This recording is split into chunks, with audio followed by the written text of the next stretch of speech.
Disabilities Issues and Updates on BCTV is supported by the Berks County Center for Independent Living, Abilities in Motion.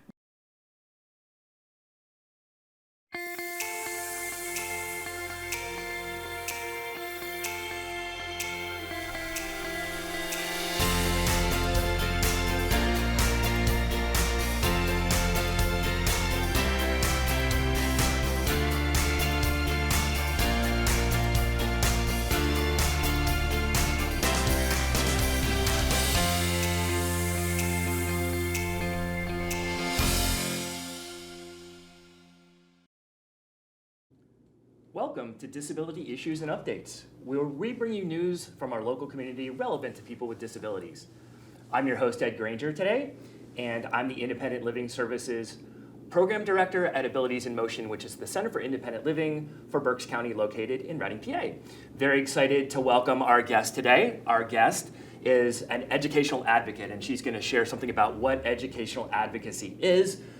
Some people out there who might be parents might know a little bit about educational advocacy and IEPs, but this is a great opportunity to learn from somebody who works with these things and supports parents, families, students in getting the education they deserve. My guest is Janine Bayshore, who actually is the educational advocate for Abilities in Motion. Janine, welcome to the program. Thank you, Ed. It's nice to be here. So let's start off with kind of the obvious question that I kind of set up there in my intro. So just kind of let our viewers know a little bit, just in case they don't already know, Okay. What is educational advocacy? So educational advocacy is a bridge that helps students achieve, the most appropriate education. It's typically a bridge between parents or guardians and the schools, the educational system. It's my job to help make sure that the students are achieving their best possible education. So when you say students, how would somebody qualify for those services, or how would they fall under that category?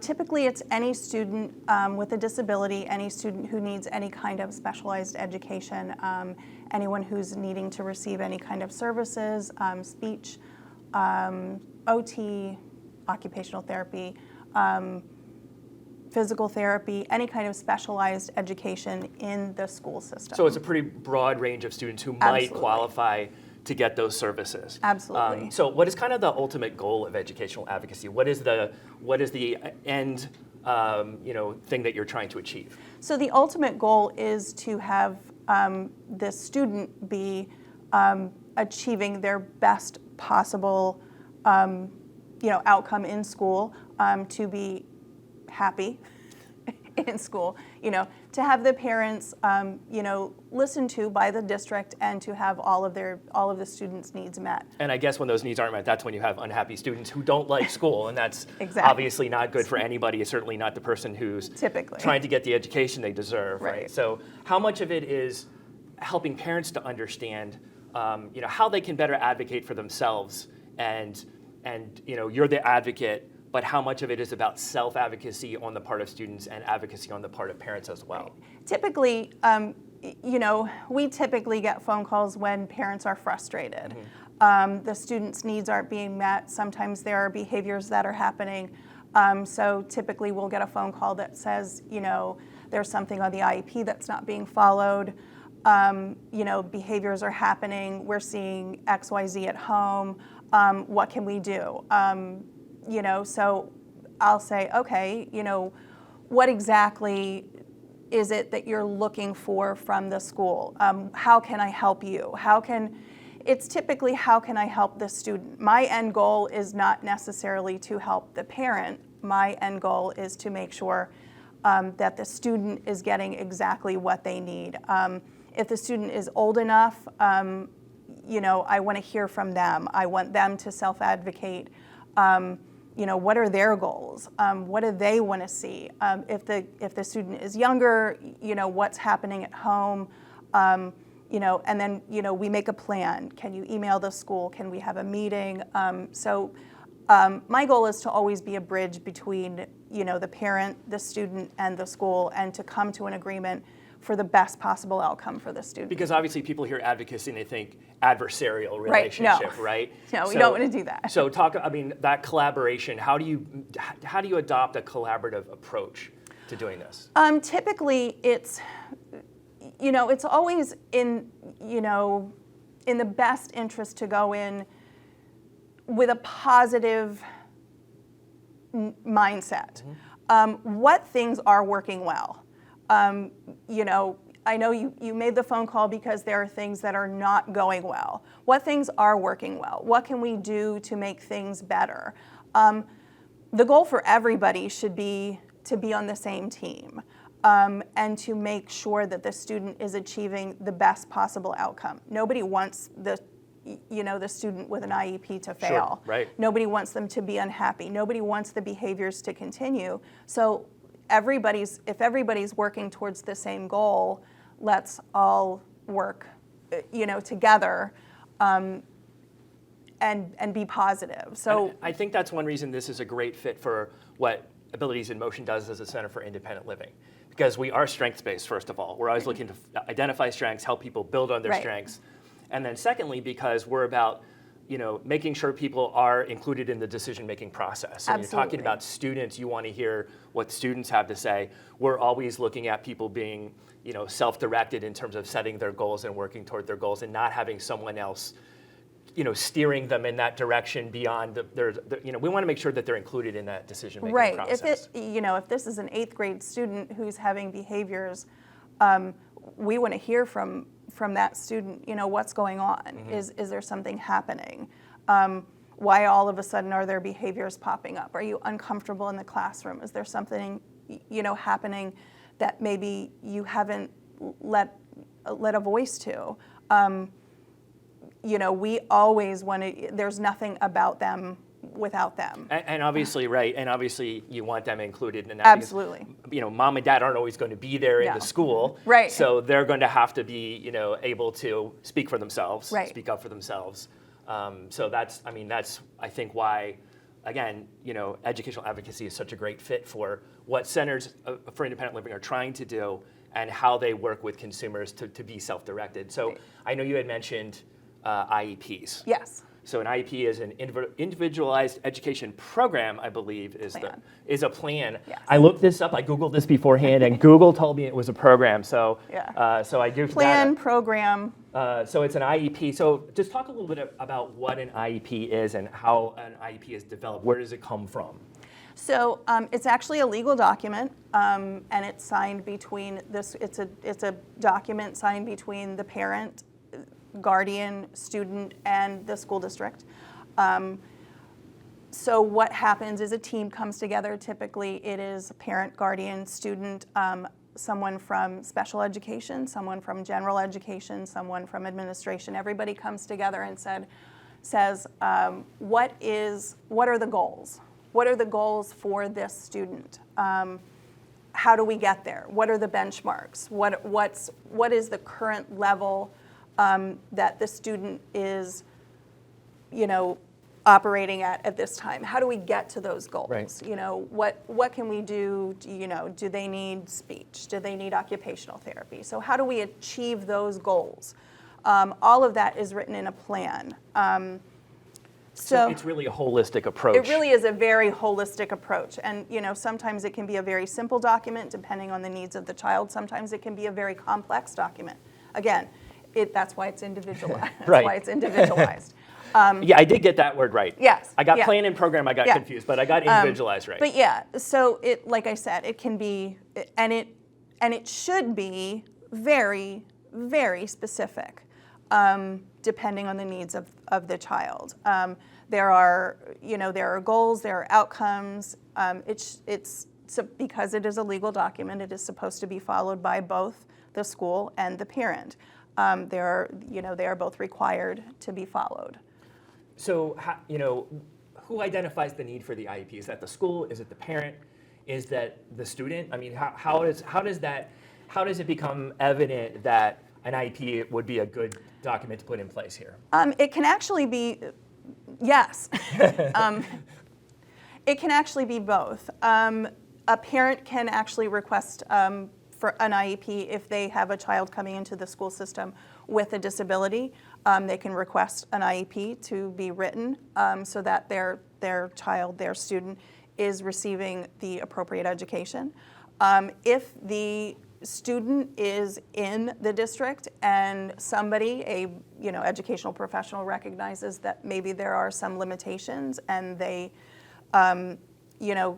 alert the parents, we're noticing something, would it be okay for us to do some testings? And, that takes a certain amount of time, and then they notice that there are some deficits in certain areas, they can, then an IEP can be put in place as well. Got it. So, there are lots of different ways that they come into play, but it should always be for the benefit of making sure that the student has the most appropriate education and the outcome is the best education for that student. Right. Individualized. Fantastic. Yeah. So you talked about IEP meetings. Yes. So what does the IEP meeting process kind of look like? I know I've worked with parents, and they can find that process very stressful. It is stressful.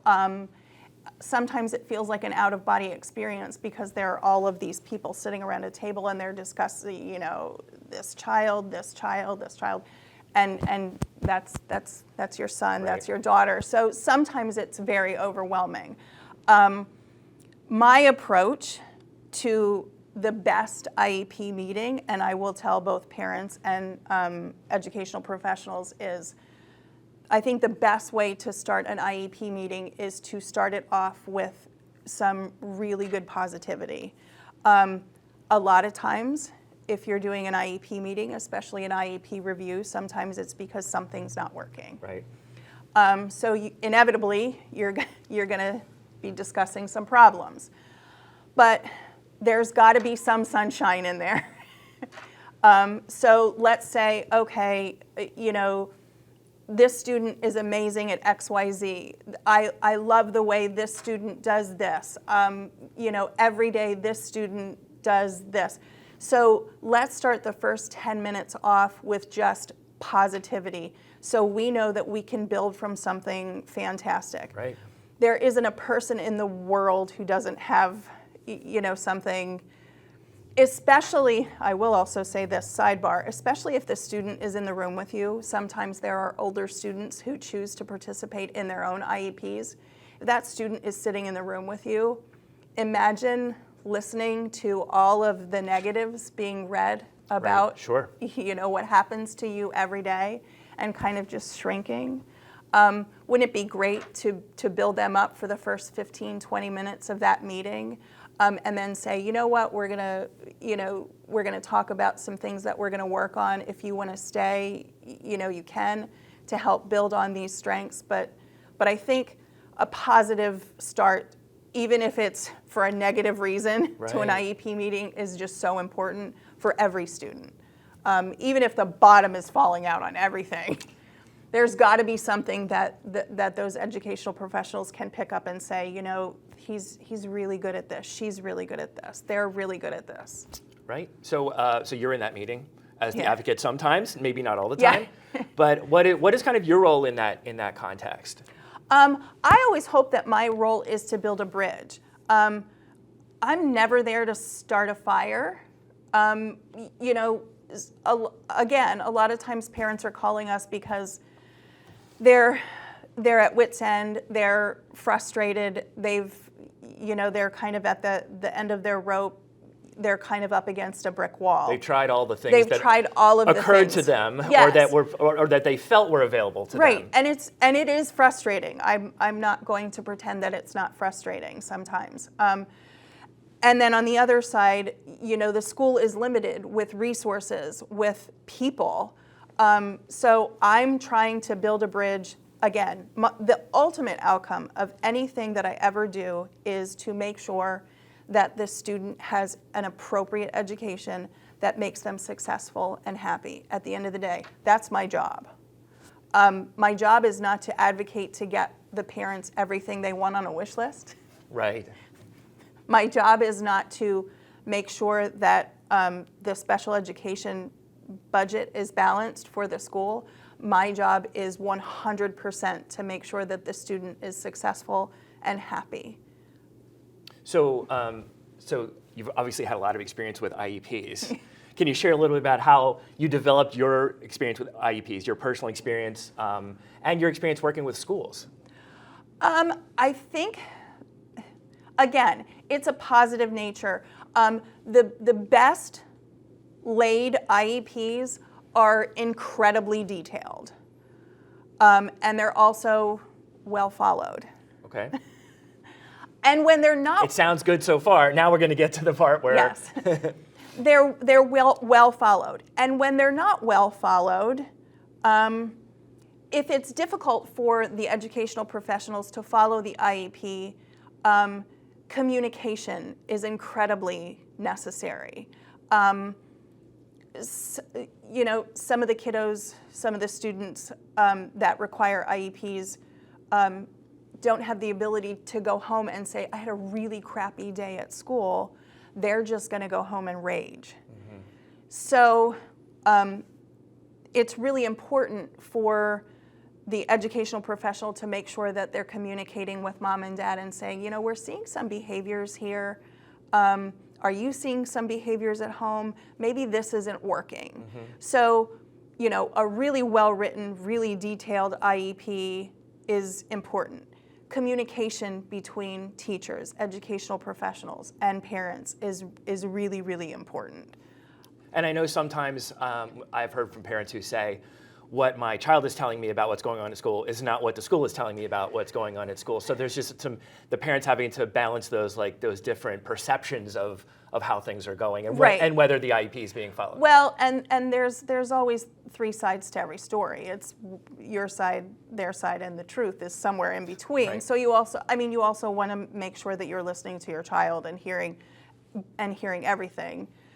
You also have to discern what the educational professional is telling you, and you have to, make sure that you are listening to your child, and you have to make sure that what they're telling you is valid, right. And make sure that you are hearing, their concerns and checking with the school and,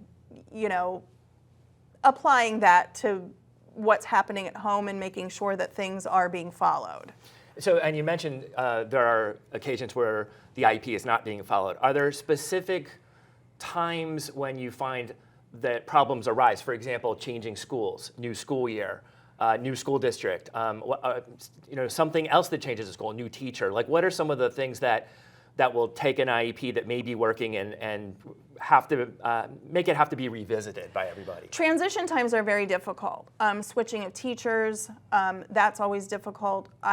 COVID made everything just, it changed everything. Right. It changed everything. It changed the entire landscape of special education as well, too. Now we know that you can be virtual. So, that now comes into play. But yes, there are times where the IEP kind of gets skirted. And it is a legal document. I am not a lawyer. Right. I will never give legal advice in any way, shape, or form. That is outside of my wheelhouse. So people will come to me and say, something's not being followed. It shouldn't be your immediate reaction to say, well, I'm going to get an attorney. Right. It should be your immediate action to say, what something's amiss here. What's going on? Always try to work. Again, you are a team. Your best interest is your child. It's so much easier to try to work as a team to resolve an issue prior to getting into anything legal. Right. What are some of the avenues open to parents who aren't happy with the way things are going? And obviously, educational advocacy is one tool. Sure. But there is a process for appeals or asking for an update and those kinds of things that parents should be aware. There are some that they may not be aware of. That they have some options for how to pursue the issue. Right.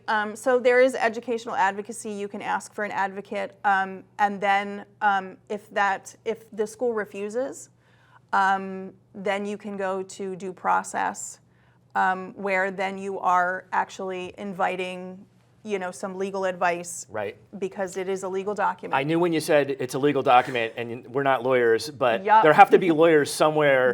We don't want them to be in the picture, but no, you don't.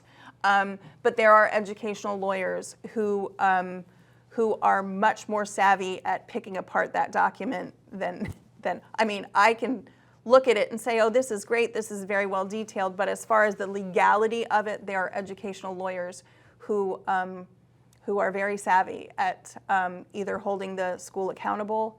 You don't want to have to do that. Right.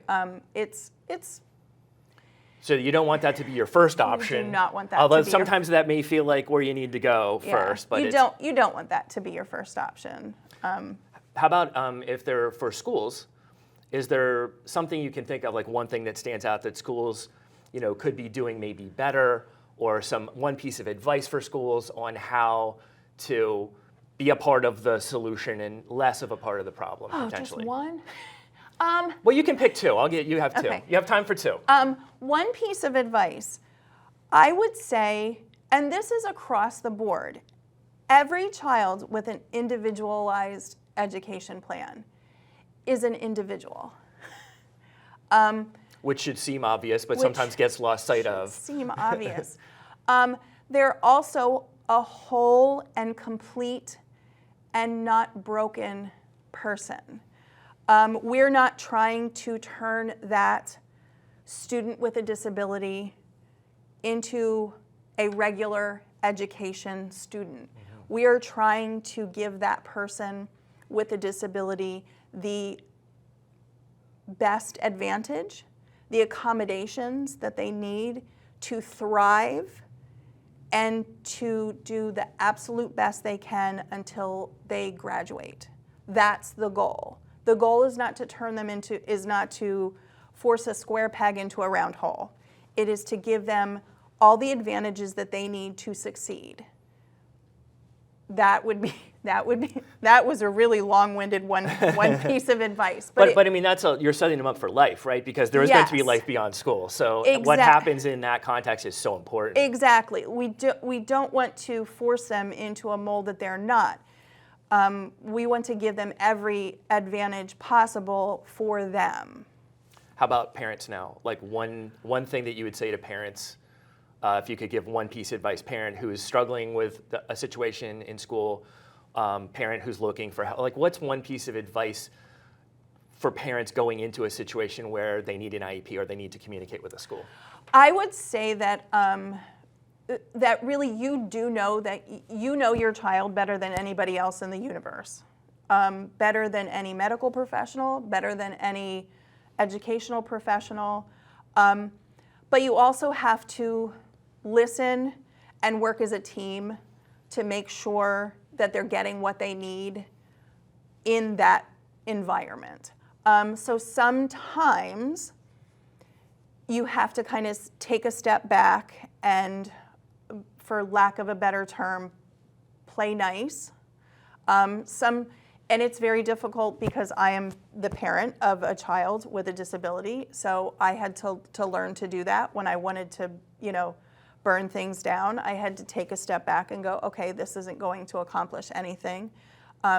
We need to build things. We need to build things to make things better. I need to build a relationship. If somebody doesn't know, they don't know. So I'm going to teach them instead. So as our time winds down, I know that, and we don't want to get too far into the technicalities, but there are IEPs and then there are 504 Yes. plans. Can you just give a quick synopsis of what the difference is between those two things? Sure. IEPs, at least in this state, will follow a child pre-K through 12th grade, or until they age out of the educational system, which in this state is 21. 504s will actually follow a child through college. 504s don't really set measurable goals. They don't necessarily have goals. They pretty much can run congruently. They're very similar documents, but 504s don't have goals and outcomes and things like that. IEPs are much more detailed. So it's really, we're not going to obviously go into the major differences, No. but it's important for people to know that there are these two different Yes, there are two different vehicles, documents. two different tools that are out there. Absolutely, yeah. And 504s you can have in college as well. You can have a educational plan in college. So if people are interested in educational advocacy and they're interested in educational advocacy with AIM, they should contact me, the program director, and Janine and I will work together to see if we feel like it's a good fit, see what maybe the next steps are. And the way to contact me is to just give me a call. My office number is 610-376-0010, and I'm at extension 103. And again, my name is Ed Granger. And Janine Bayshore, thank you so much for Thank being you. on the show. Thanks for That having was me. super enlightening. I mean, I knew a little bit about IEPs and educational advocacy, but I learned a whole lot more listening to you, and your passion for the topic, for the issue, for students just really comes out in Thank you. everything you say. Thanks so much for having me. Thank you.